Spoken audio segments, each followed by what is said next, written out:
I hadn't met Master Zaka on that fateful day, if he hadn't saved me, there's no way I'd be where I am now.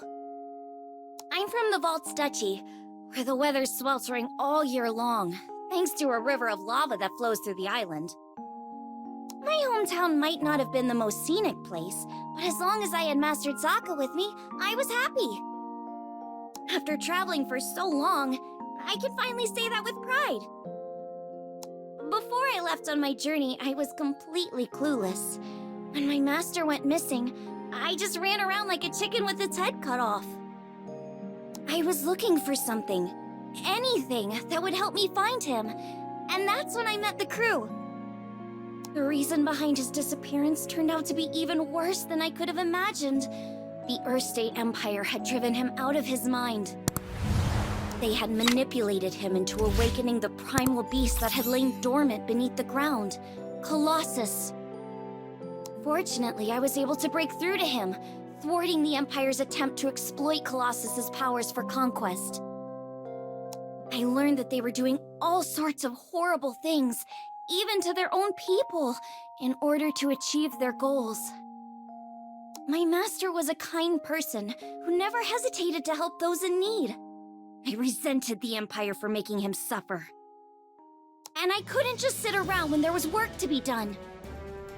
That's why I decided to join the crew. To stick it to those Empire jerks and give their victims something to smile about.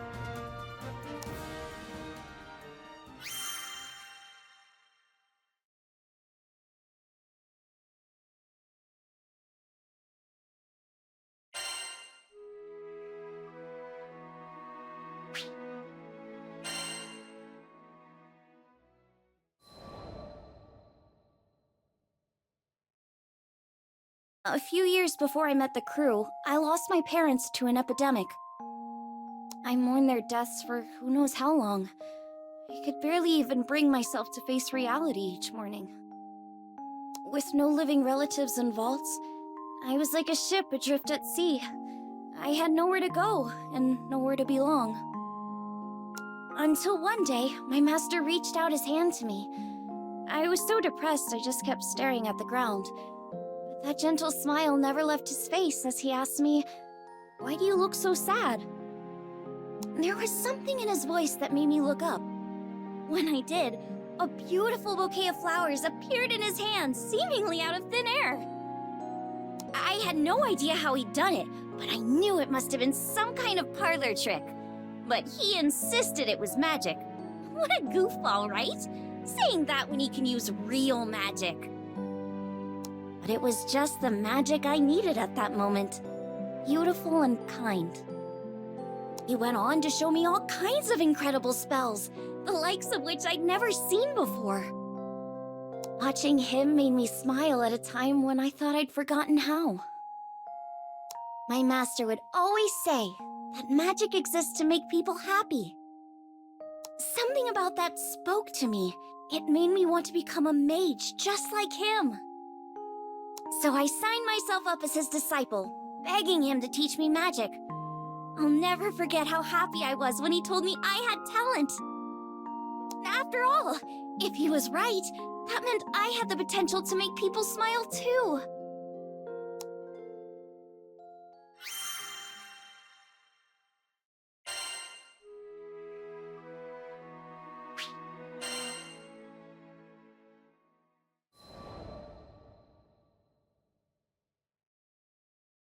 One day, shortly after I joined the crew, I suddenly lost the ability to use magic.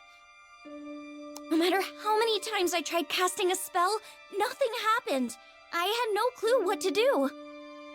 The rest of the crew thought Master Zaka might have the answers I needed, so we set sail for Vaults. It'd been forever since I'd been back home. My master was thrilled to see how much I'd grown. I opened my mouth to ask him about my problem, but when I saw how happy he looked, I just couldn't bring myself to do it. I promised him that I'd come back as a great mage, but there I was, unable to cast even a single spell. The last thing I wanted was for him to be disappointed in me. Around that time, an epidemic returned to Vaults. the same disease that had claimed the lives of my parents. Wanting to keep it from spreading any further, my master headed to the clinic to speak with the people who'd been infected. But he ended up getting sick too. The source of the epidemic turned out to be an evil spirit that revealed itself to us right there in the clinic. I immediately confronted it. That rotten creature had already taken my parents from me. I wasn't gonna let it take anyone else. Determined to make it pay, I raised my staff, but nothing happened. I'll never forget how it felt to watch, helplessly, as my parents' killer got away.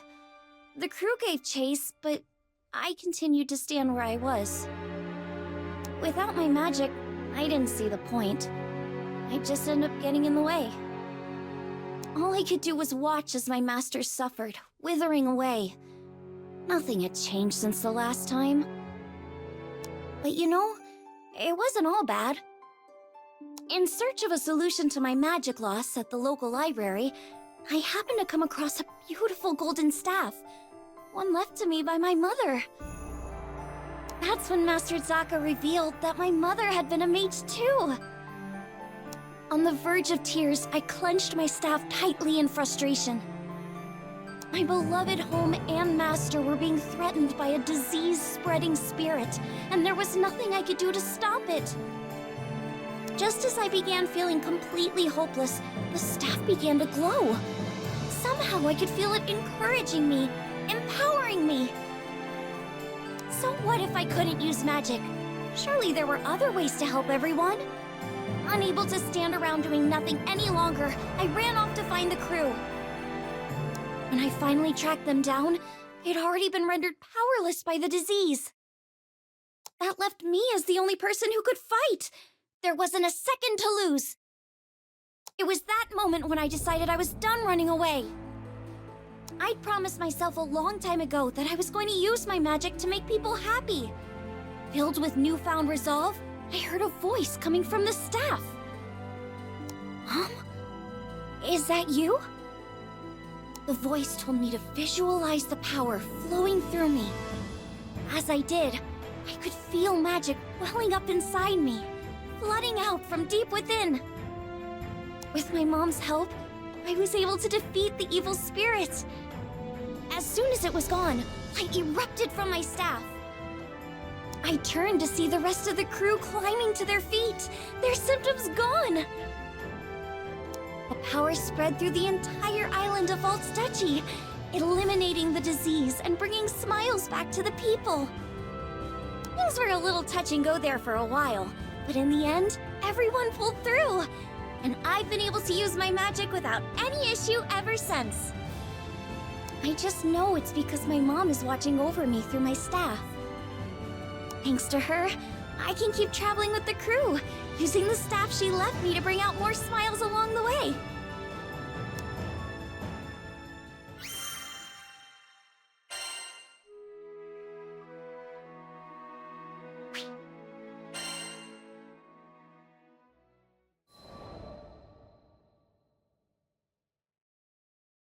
While out running errands in Folca one day, I came across a crowd of people in the town square.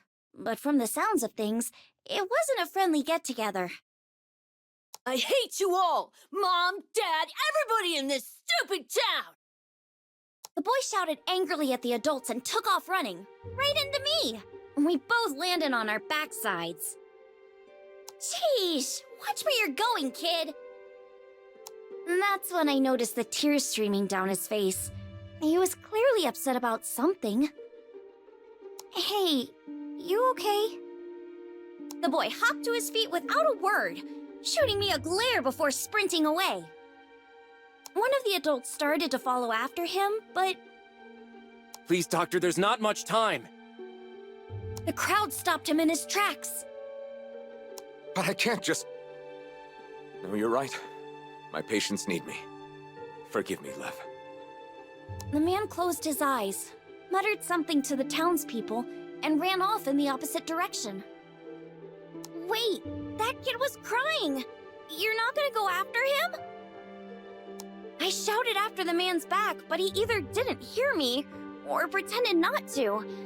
Then I felt a gentle hand on my shoulder. I'm sure he wants to, sweetheart. You see, that boy is his son. The boy's name was Lev. His father was a doctor, with many patients needing urgent care, so he had no choice but to ask the townspeople to find his son for him. I knew I should mind my own business, but I couldn't get the poor kid's face out of my head. He was probably hiding somewhere all by himself, crying his eyes out. I understood all too well how painful it felt to be alone. When Master Sokka reached out to me, it changed my life forever. Maybe it was my turn to do the same for someone else. I turned to ask the crew if we could join the search, but they were already gearing up to head after him. It seemed we'd all had the same idea. Just you wait, Lev, I thought to myself. I was gonna find him and put a smile back on his face, even if it meant sticking my nose where it didn't belong.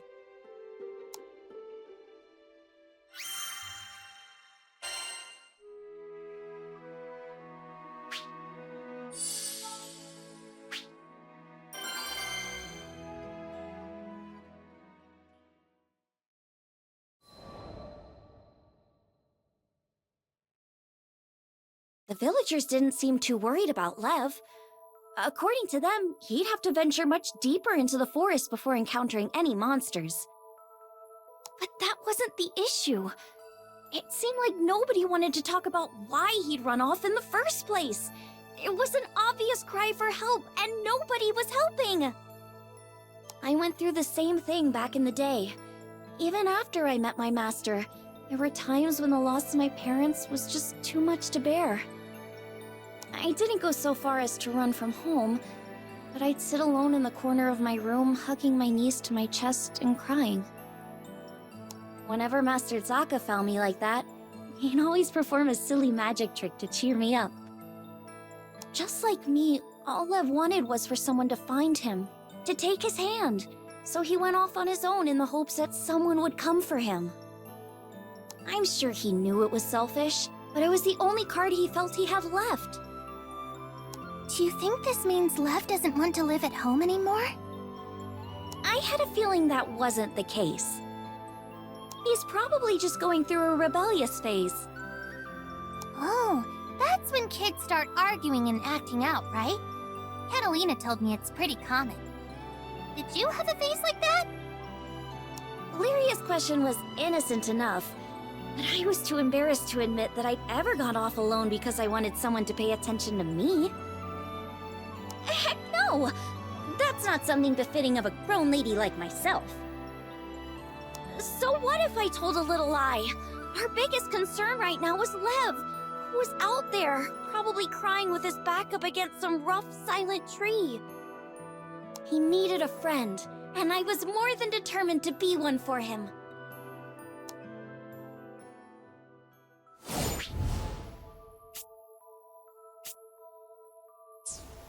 This forest is as huge as ever. I sure hope Lev's okay. Come on! We gotta find him! Fire! Find together!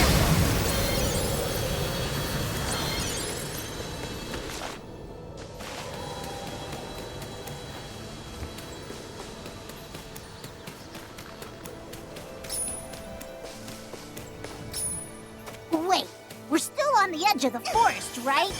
What are goblins doing here?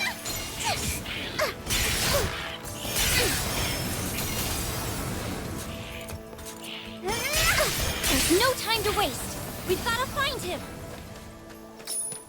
Watch out for the flyers! We're gonna need that magic of yours, yo! I don't see him anywhere.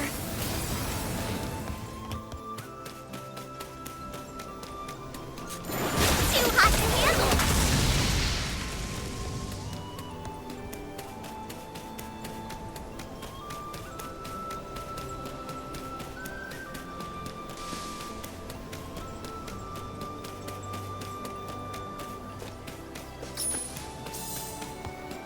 That's a lot of monsters. Guess we'll just have to take them all out. I'm on it. Incoming! Oh, come on. Just leave us alone already.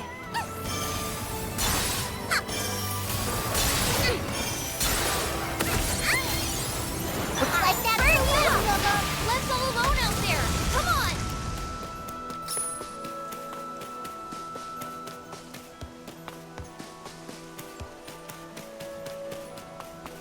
Look! There he is! Over there! Hey, Uggos! I'm the one you want! Watch out for the shooters! Fire! Gravity blast! Quickly!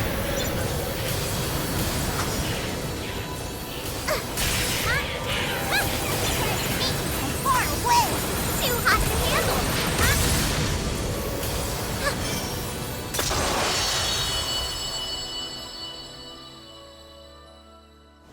Don't worry, they're gone now.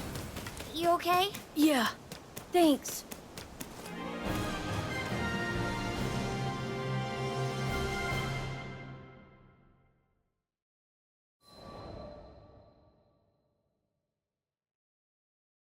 We were lucky we found Lev when we did, or he would have been Monster Chow.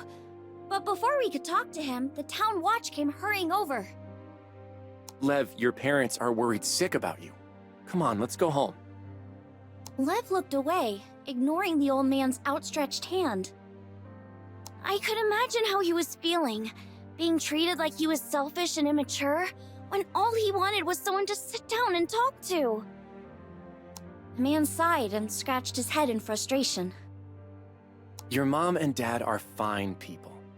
Try being a little more considerate, okay? Lev immediately bristled at those words, breaking his silence. What do you know? This is all your fault! Knocking the man's hand out of the way, he turned and ran deeper into the forest. It was like watching a scene from my own past, but I wished he'd get a grip already. The deeper he went into the forest, the more likely he was to get attacked. We had to hurry.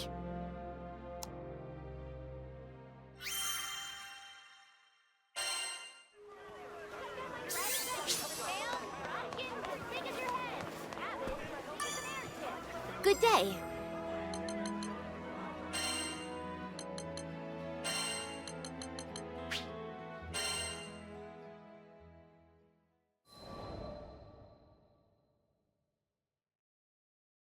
We all split up to search for Lev so we could cover more ground.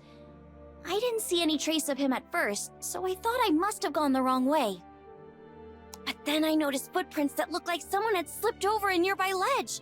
And sure enough, when I peeked down, I saw a familiar figure sitting hunched over, knees to his chest. He looked a little scraped up, but didn't seem to be hurt badly.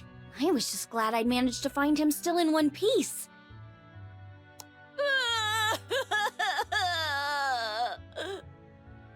When I told him I was a skyfarer, he immediately burst into tears of relief.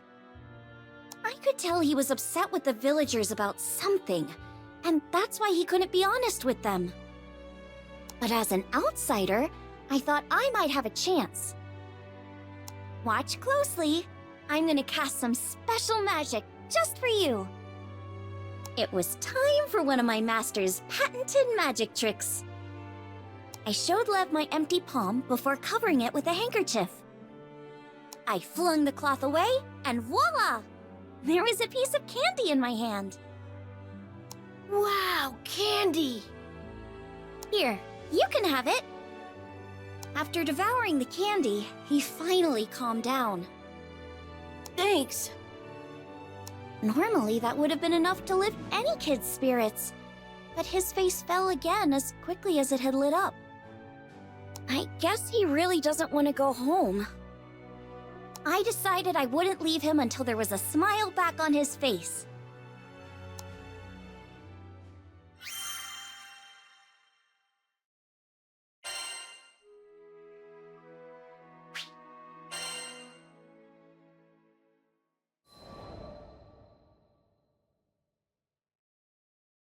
While we were still deep in the woods, I decided to ask Lev up front. Why did you run away? He hesitated at first, but after seeing that I was serious, he started to open up. My mom and dad used to work as doctors in Tempeal. Back then, all had been well with their family. But when Furikin went berserk, they lost their home and ended up moving to Folka. That was when things started to fall apart. His parents began to spend all of their time tending to patients who were affected by the disaster, with hardly a moment's rest. Lev watched as his mom got paler and the black circles under her eyes grew darker and darker. He begged her to take a break, but it was no use. Eventually, she collapsed from overwork. I told her she wouldn't be able to help people anymore if she got sick. She just wouldn't listen to me.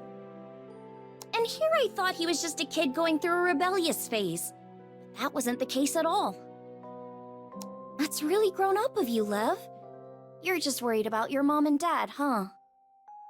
Yeah.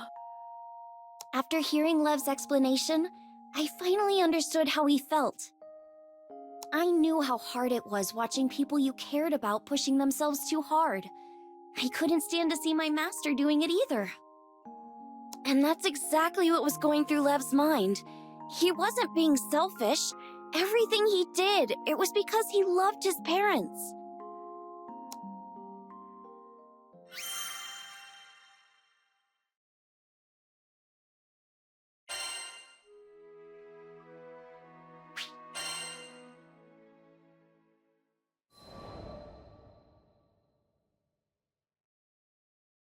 If it were me in his shoes, I'm sure I'd be worried sick about my parents too. There's nothing wrong with worrying about your parents. I'm sure they're proud to have a son who cares so much. But what? Something was still on his mind. I always wanted to be a great doctor, just like my mom and dad. But after my mom collapsed, I started thinking maybe everybody else was just using them. Along the way, he'd stopped being able to trust the people of Folka, and he thought feeling that way meant he could never follow in his parents' footsteps. Lev stared at the ground as he spoke, finally confiding his troubles to me. After hearing his story, I began to open up about my own parents. He listened to my words in silence.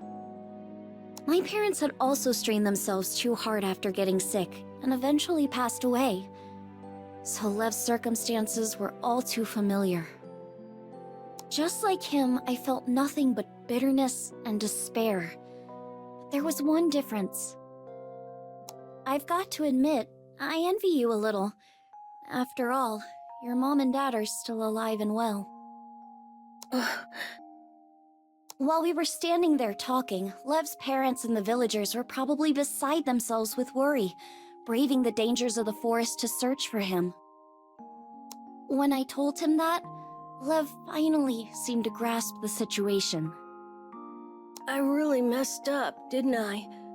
I'm sorry. Are you sure I'm the person you should be saying that to? I stood up and smiled at Lev. He and his family all seemed like really good people. The only thing they needed to patch their home back together was a long heart-to-heart.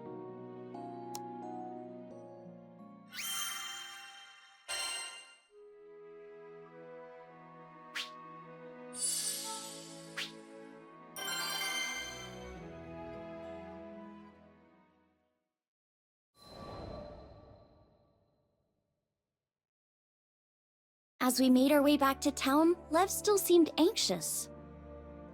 Don't start freaking out yet. First you need to apologize to your parents. Then you can tell them everything you told me. Well, how am I supposed to say it, though? Talk about helpless. Lucky for him, he had a grown-up lady around to nudge him in the right direction. How about I teach you that special magic I showed you earlier? But that wasn't real magic, right? It was just some cheap trick. Rude. It was good enough to make you stop blubbering, wasn't it? Come on, let me see your hand. The trick I showed him could be used without any special training. It was the magic designed to bring smiles that my master had taught me. Lev watched me closely, then tried his best to copy what I did. He practiced over and over and over. After walking through the forest for a while, we heard the voices of Lev's parents and the other villagers. Lev? Answer if you can hear me! Where are you, Lev? Mom! Dad! As soon as Lev heard his parents' voices, he broke into a run. At that moment, the villagers' shouts echoed through the nearby woods. Look out! An enormous figure was approaching, knocking down trees as it lumbered toward us. It couldn't be. A goblin? Intruders, die! It all happened so quickly. The goblin lunged to attack Lev's parents. You're gonna have to go through us first. Huh? Lev was speechless. It seemed as if the entire town of Folka had stepped up to protect his parents from the monster. Puny weaklings! What I did next was purely out of instinct. Freeze! A block of ice appeared out of thin air, slamming into the goblin's head. Tasty meat! You first! The spell had done its job. I'd gotten the goblin's attention. I'd finally made a breakthrough with Lev. I wasn't gonna let monster breath over here ruin their happy reunion. Bring it on! I've got a spell with your name on it. I wish there was something we could do to help her. I'll try mixing up a potion. That should do the trick. Thought you had me. Healing wind! Is the air crackling?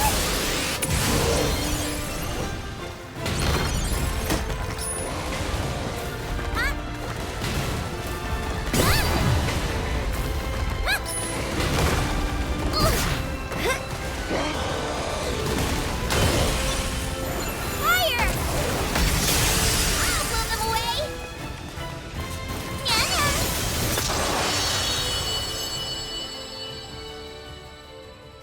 I don't believe it.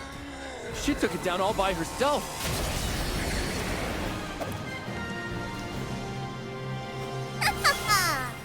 That was a piece of cake!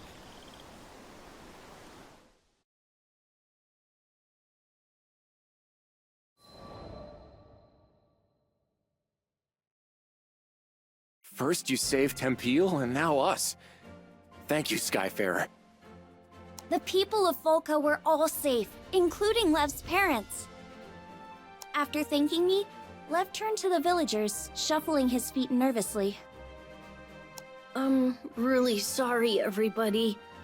Thanks for protecting my mom and dad. Come now, there's no need for that. We're the ones who ought to be thanking your folks.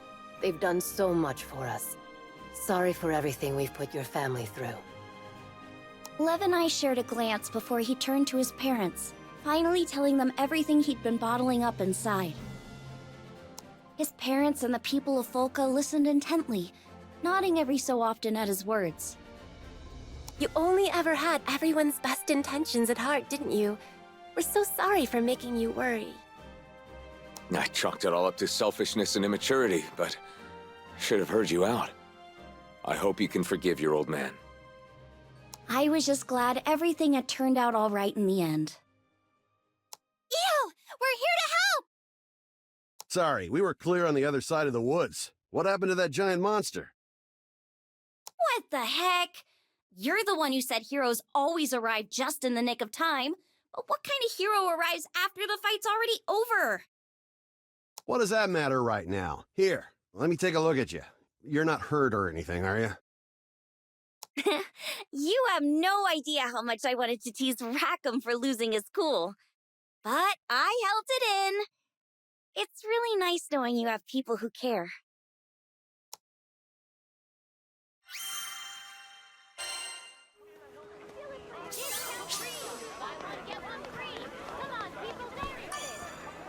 Hello.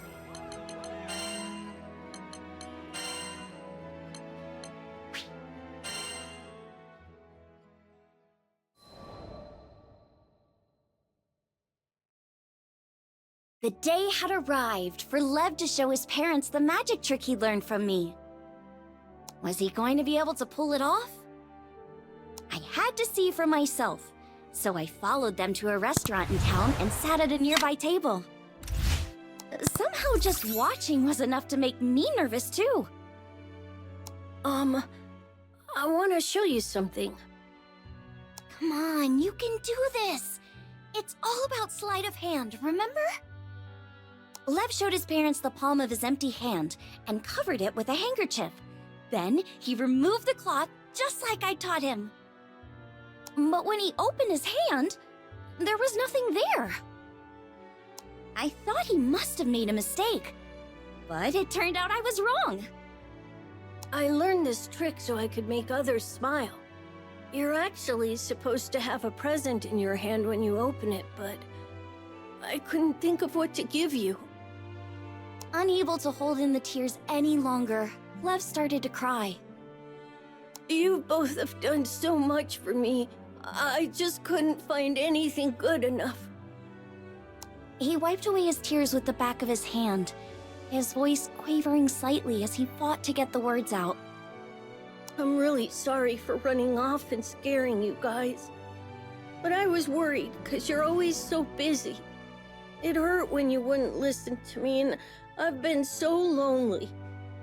I tried not to let it get to me, but it just ended up being too much. We're sorry too, Lev. But don't worry. Soon we won't be as swamped anymore. There's supposed to be a big group moving to Folka from Seed Hollow soon.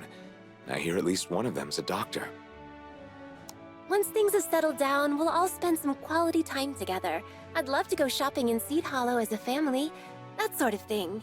You'd like that too, right, dear? Of course. As long as we decide on a budget beforehand. Way to go, Lev!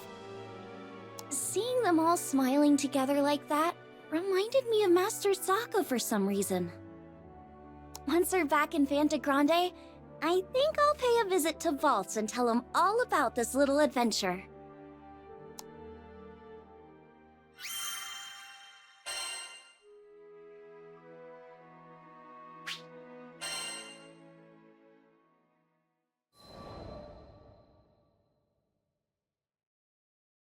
Sometime later, a brand new clinic was built in Folka. Apparently, the people of Tempule and Folka had chipped in to pay for it. A doctor really did move in from Seed Hollow, too, so Lev's parents were finally able to make more time for their son. I'm gonna be a great doctor one day. I'll work super hard so I can give you a real present. Just you wait and see. With an attitude like that, I have no doubt he'll make an amazing doctor. And besides, now he has my patented magic trick to put smiles on everyone's faces. When I peeked inside the clinic on one of our days off, I saw Lev chatting happily with the people of Folka. I'm sure this town will keep prospering even after we leave. The people here are tough. They'll overcome any hardship that comes their way. And that's what I believe anyway. After seeing the smile on Lev's face, how could I think otherwise?